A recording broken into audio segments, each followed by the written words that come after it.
Hello friends, in today's video we bring you the story from London that has shaken the whole of Britain.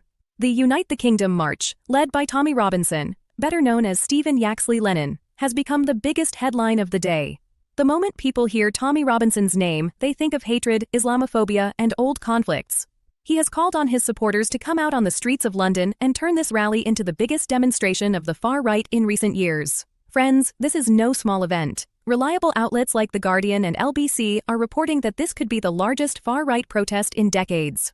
The plan is for the march to start near Waterloo Bridge and move toward Whitehall. Thousands are expected to join. Just imagine the impact when such a massive crowd floods into the very heart of London. But that's not the whole story. Standing against them is the group Stand Up to Racism. They have declared their own counter-protest against racism and Islamophobia. Their gathering point is Russell Square, and from there they will march through Kingsway, Aldwych, and the Strand, heading to the northern end of Whitehall. This means both groups could end up face-to-face in nearly the same area. Tommy Robinson keeps insisting that his march will remain peaceful. He has asked his followers not to wear masks, not to bring alcohol, and to avoid violence. But the truth is, history shows that wherever Robinson has led marches, clashes have broken out. His critics argue that Unite the Kingdom is simply a new way to spread division and hatred. Now let's talk about police preparations. The Metropolitan Police are on full alert today. According to Reuters, about 1,600 officers have been deployed across central London, including 500 brought in from outside. Around 1,000 are dedicated just to monitoring the march and the counter-protest. Barriers have already been set up around Whitehall and central London to keep the groups apart. Police have made it clear, anyone caught making hate speeches, using abusive language, or targeting minorities will be arrested immediately.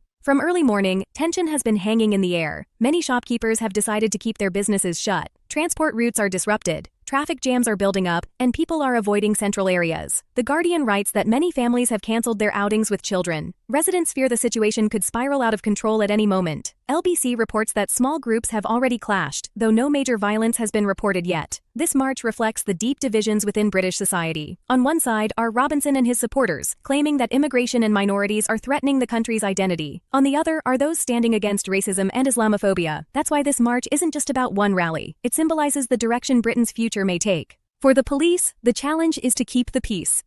If today passes without serious incidents, perhaps things can stabilize in the coming days. But if clashes erupt and both groups collide, the outcome could be a dangerous signal not only for London but for all of Britain. International media is watching closely. Both Reuters and The Guardian say today is a real test. For the police, for the government, and for society.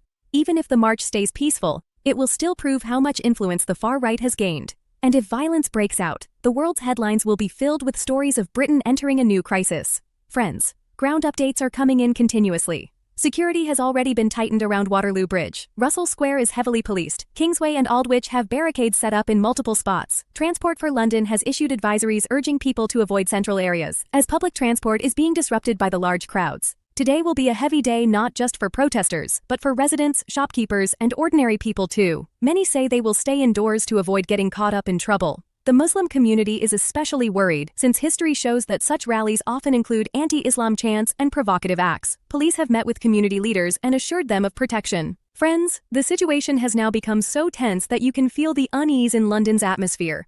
This Unite the Kingdom march is not just a political protest anymore, it has become an event that has gripped the entire city. On the other side, the people of Stand Up to Racism are not backing down either. They want to prove that in a city like London, there should be no room for hatred. But when two massive crowds hit the streets at the same time, you can imagine how quickly things could heat up. The Metropolitan Police have already warned that they fear the situation could deteriorate at any moment.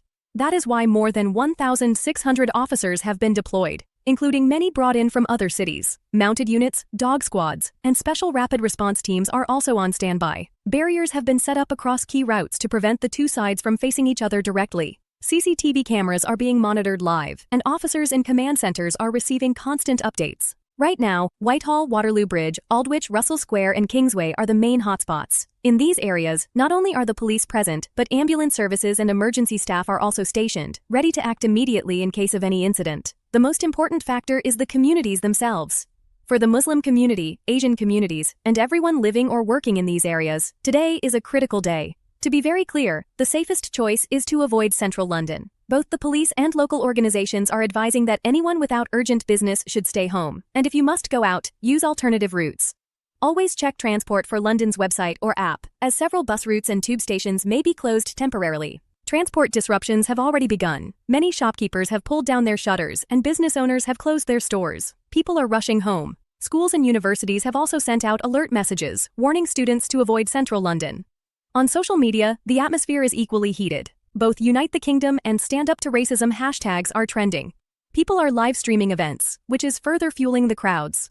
Police have made it clear that even online hate speech or incitement will lead to arrests, and several people have already been detained for spreading inflammatory content. For Muslim and Asian communities, once again the advice is clear. Don't go out unnecessarily. If you find yourself caught in a crowded area, move quickly into a safe place like a shop, restaurant, or public building, and call the police from there. In an emergency, dial 999, and for non-emergencies, use 101. Keep your phone charged, carry essential documents, and try to travel in groups rather than alone. Community centers, mosques, and charities have activated their helplines. Several mosques have instructed worshippers to stay home and advised that if they face any difficulty, they should immediately contact mosque committees or local councils. Avoid rumors on social media and rely only on police statements or credible news outlets. This is not just about London. It is a symbol of the deep divide within British society. On one side are those who feel their voices are being silenced and want to show their strength on the streets. On the other are those who believe this is simply an attempt to spread hatred and bigotry, and they are standing firmly against it. This clash is fueling a broader debate across the UK about where the future is headed, towards a more inclusive society or towards deeper division. International media is watching closely as well. Outlets like Reuters, The Guardian, and LBC are releasing constant updates, and the story is being highlighted in different parts of the world. The global audience is watching closely how such events are unfolding in a multicultural city like London.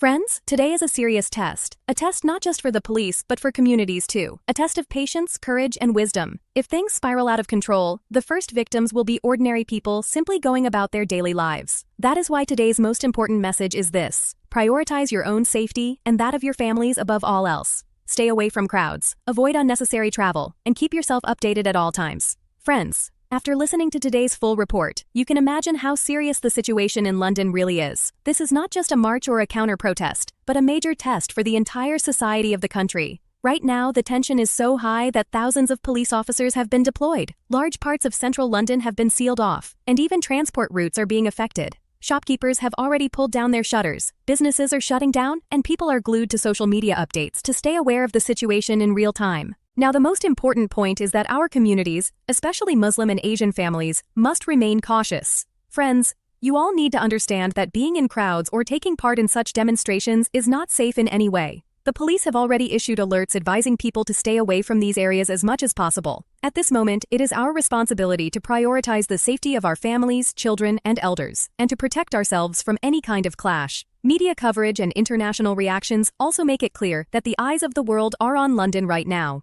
If any major incident takes place, its impact will not remain limited to Britain, but will echo across the globe. That's why it is important that we act with caution and wisdom, not anger or haste. Friends, in the end, I will just say this. In situations like these, our greatest weapons are patience and understanding. Do not fall into unnecessary rumors on social media, and follow only reliable sources of news. Advise your friends, relatives, and community members to stay away from these areas. Peace and calm are our biggest strengths, and we must protect them. May Allah protect us all, grant peace and safety to our country Pakistan, to our brothers and sisters, and to all of Britain. We'll meet again in the next video. Until then, take care of yourselves and your families.